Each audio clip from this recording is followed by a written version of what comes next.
پوچھتے ہیں ماہ حرام میں لڑنا کیسا ہے؟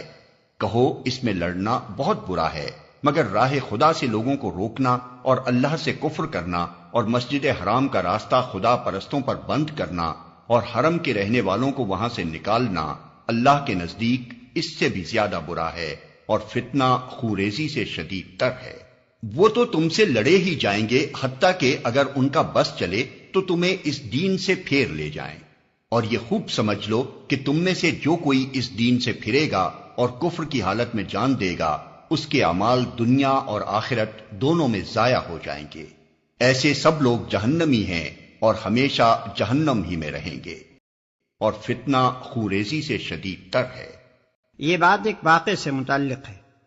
رجب 2 ہجری میں نبی صلی اللہ علیہ وسلم نے 8 آدمیوں کا ایک دستہ نخلا کی طرف بھیجا تھا، جو مکے اور طائف کے درمیان ایک مقام ہے، اور اس کو ہدایت فرما دی تھی کہ قریش کی نقل و حرکت اور ان کے آئندہ ارادوں کے متعلق معلومات حاصل کرے۔ جنگ کی کوئی اجازت آپ نے نہیں دی تھی، لیکن ان لوگوں کو راستے میں قریش کا ایک چھوٹا سا تجارتی قافلہ ملا، اور اس پر انہوں نے حملہ کر کے ایک آدمی کو قتل کر دیا اور باقی لوگوں کو ان کے مال سمیت گرفتار کر کے مدینے لے آئے۔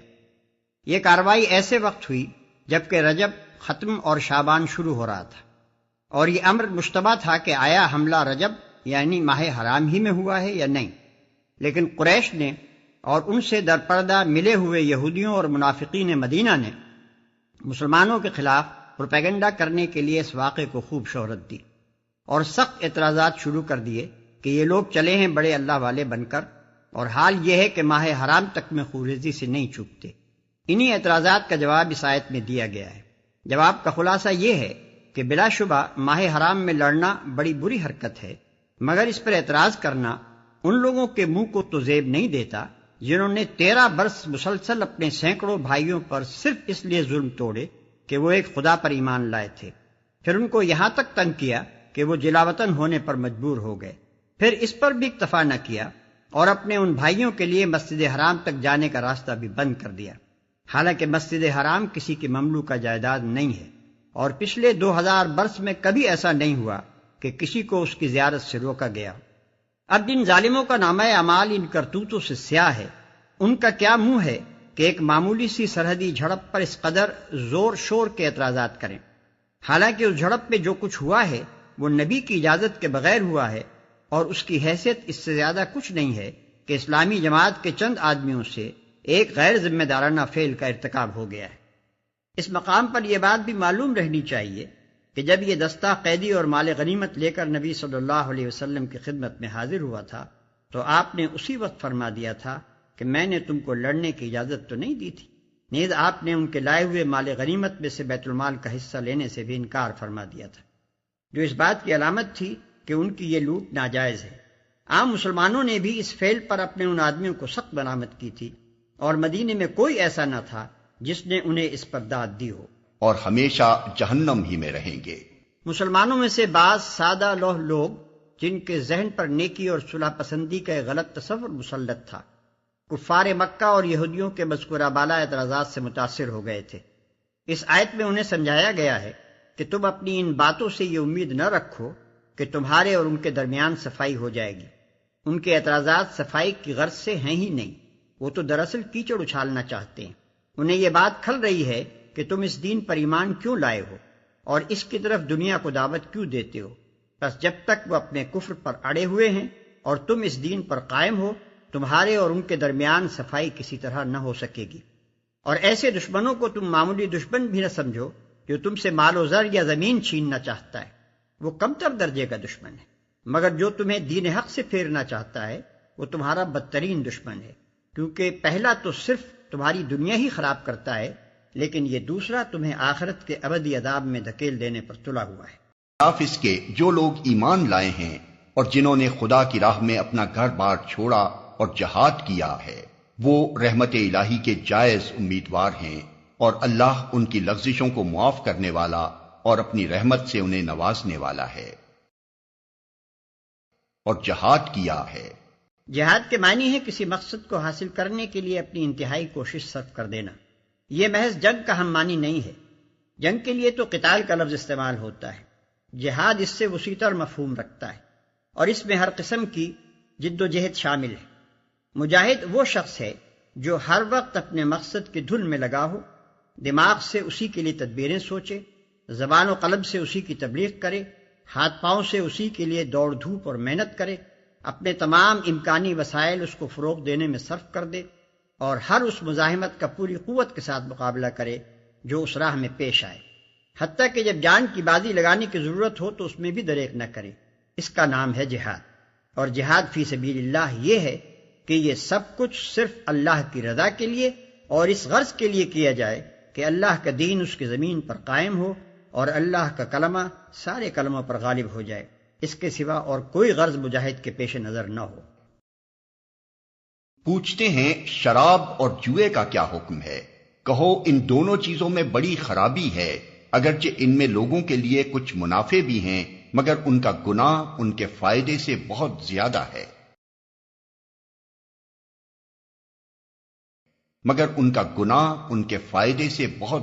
ہے۔ یہ شراب اور جوئے کے متعلق پہلا حکم ہے، جس میں صرف اظہار ناپسندیدگی کر کے چھوڑ دیا گیا ہے تاکہ ذہن ان کی حرمت قبول کرنے کے لیے تیار ہو جائیں۔ بعد میں شراب پی کر نماز پڑھنے کی ممانعت آئی، پھر شراب اور جوئے اور اس نوعیت کی تمام چیزوں کو قطعی حرام کر دیا گیا۔ ملاحظہ ہو سورہ نساء آیت 43، سورہ مائدہ آیت 90۔ وہی اختیار کرنا بہتر ہے۔ اس آیت کے نزول سے پہلے قرآن میں یتیموں کے حقوق کی حفاظت کے متعلق بار بار سخت احکام آ چکے تھے، اور یہاں تک فرما دیا گیا تھا کہ یتیم کے مال کے پاس نہ پھٹکو، اور یہ کہ جو لوگ یتیموں کا مال ظلم کے ساتھ کھاتے ہیں وہ اپنے پیٹ آگ سے بھرتے ہیں۔ ان شدید احکام کی بنا پر وہ لوگ جن کی تربیت میں یتیم بچے تھے اس قدر خوفزدہ ہو گئے تھے کہ انہوں نے ان کا کھانا پینا تک اپنے سے الگ کر دیا تھا، اور اس احتیاط پر بھی انہیں ڈر تھا کہ کہیں یتیموں کے مال کا کوئی حصہ ان کے مال میں نہ مل جائے۔ اسی لیے انہوں نے نبی صلی اللہ علیہ وسلم سے دریافت کیا کہ ان بچوں کے ساتھ ہمارے معاملے کی صحیح صورت کیا ہے۔ ہم راہ خدا میں کیا خرچ کریں؟ کہو جو کچھ تمہاری ضرورت سے زیادہ ہو۔ اس طرح اللہ تمہارے لیے صاف صاف احکام بیان کرتا ہے، شاید کہ تم دنیا اور آخرت دونوں کی فکر کرو۔ پوچھتے ہیں یتیموں کے ساتھ کیا معاملہ کیا جائے؟ کہو جس طرز عمل سے ان کے لیے بھلائی ہو وہی اختیار کرنا بہتر ہے۔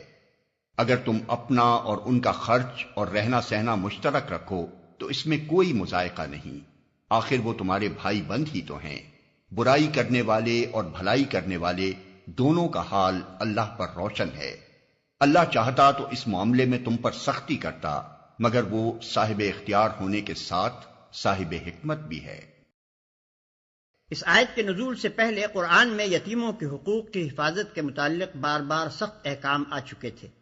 اور یہاں تک فرما دیا گیا تھا کہ یتیم کے مال کے پاس نہ پھٹکو،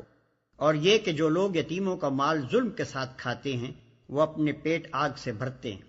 ان شدید احکام کی بنا پر وہ لوگ جن کی تربیت میں یتیم بچے تھے اس قدر خوفزدہ ہو گئے تھے کہ انہوں نے ان کا کھانا پینا تک اپنے سے الگ کر دیا تھا، اور اس احتیاط پر بھی انہیں ڈر تھا کہ کہیں یتیموں کے مال کا کوئی حصہ ان کے مال میں نہ مل جائے۔ اسی لیے انہوں نے نبی صلی اللہ علیہ وسلم سے دریافت کیا کہ ان بچوں کے ساتھ ہمارے معاملے کی صحیح صورت کیا ہے۔ تم مشرک عورتوں سے ہرگز نکاح نہ کرنا جب تک کہ وہ ایمان نہ لے آئیں۔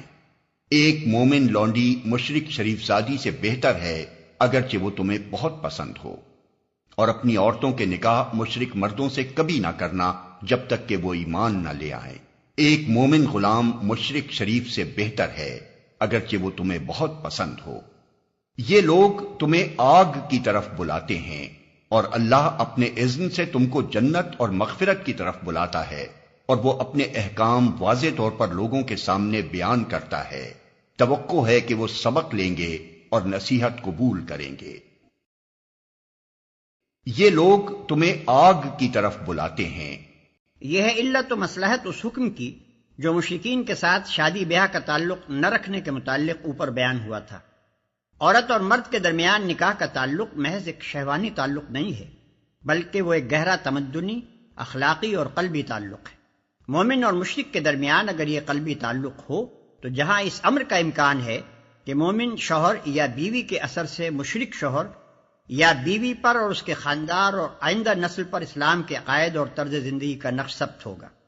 وہیں اس امر کا بھی امکان ہے کہ مشرک شوہر یا بیوی کے خیالات اور طور طریقوں سے نہ صرف مومن شوہر یا بیوی بلکہ اس کا خاندان اور دونوں کی نسل تک متاثر ہو جائے گی۔ اور غالب امکان اس امر کا ہے کہ ایسے ازدواج سے اسلام اور کفر و شرک کی ایک ایسی باجون مرکب اس گھر اور اس خاندان میں پرورش پائے گی جس کو غیر مسلم خواہ کتنا ہی پسند کریں مگر اسلام کسی طرح پسند کرنے کے لیے تیار نہیں ہے۔ جو شخص صحیح معنوں میں مومن ہو وہ محض اپنے جذبات شہوانی کی تسکین کے لیے کبھی یہ خطرہ مول نہیں لے سکتا کہ اس کے گھر اور اس کے خاندان میں کافرانہ و مشرکانہ خیالات اور طور طریقے پرورش پائیں،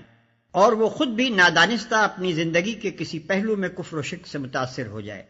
اگر بالفرض ایک فرد مومن کسی فرد مشرک کے عشق میں بھی مبتلا ہو جائے تب بھی اس کے ایمان کا اقتضا یہی ہے کہ وہ اپنے خاندان، اپنی نسل اور خود اپنے دین و اخلاق پر اپنے شخصی جذبات قربان کر دے۔